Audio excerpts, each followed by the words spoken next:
brought to you by Penguin.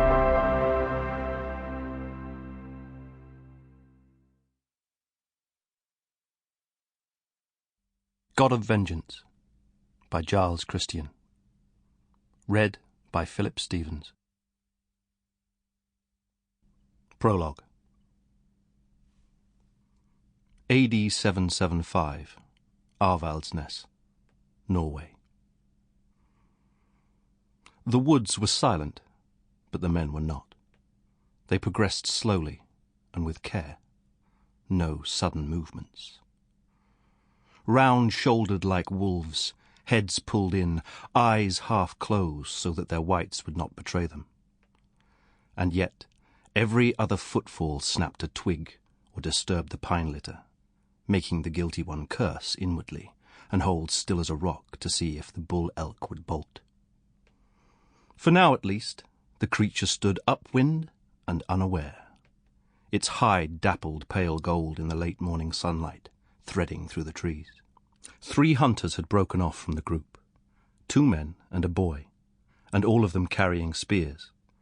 The boy's 1.5 times his own height, its haft almost too thick for his hand to grasp, though he had not dropped it all day.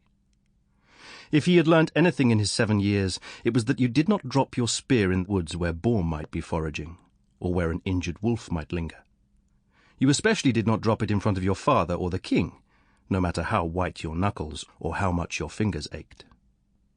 They should have waited for the men with bows, perhaps. The dogs, too.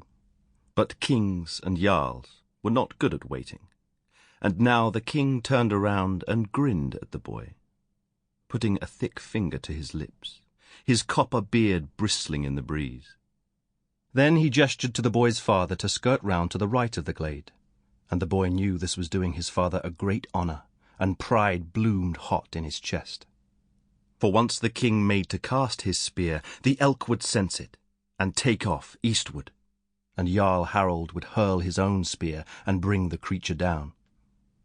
So the boy held still now, his heart beating in his ears, his stomach knotted with the thrill of it all. He would sooner die than be the one to scare the beast off now and ruin their casts. The bull is magnificent, he thought, trying to be as still as his brothers had taught him, each measured breath rich with the sweet, pungent scent of tree bark and pine resin, and the moss that crept up the lower trunks. All around him bracken quivered in the shadows. Something scuttled across an ancient animal track nearby, and far behind them a dog's bark echoed off the trees.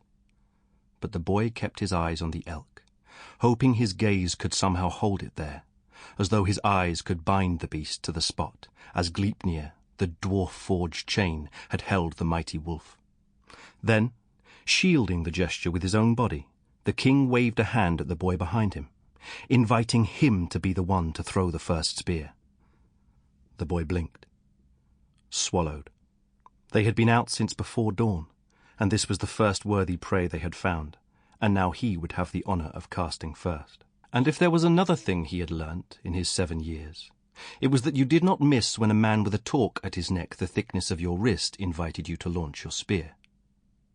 Every day the boy practised with sword and shield, but never with a spear so thick he could barely grip it. He nodded to the king, and the king nodded back. He would have acknowledged his father too, and made sure of where he was, but he would not allow himself to tear his thoughts from the elk. "Even before you throw, see the spear in your mind, flying straight and true," his brother Sorli had told him.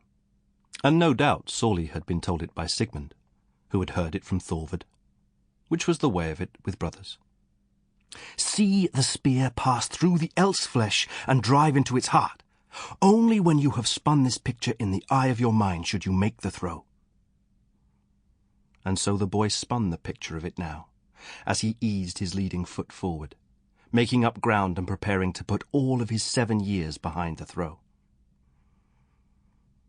But the bull had many more years in him than the boy, and suddenly he hauled up his great head and sniffed the air.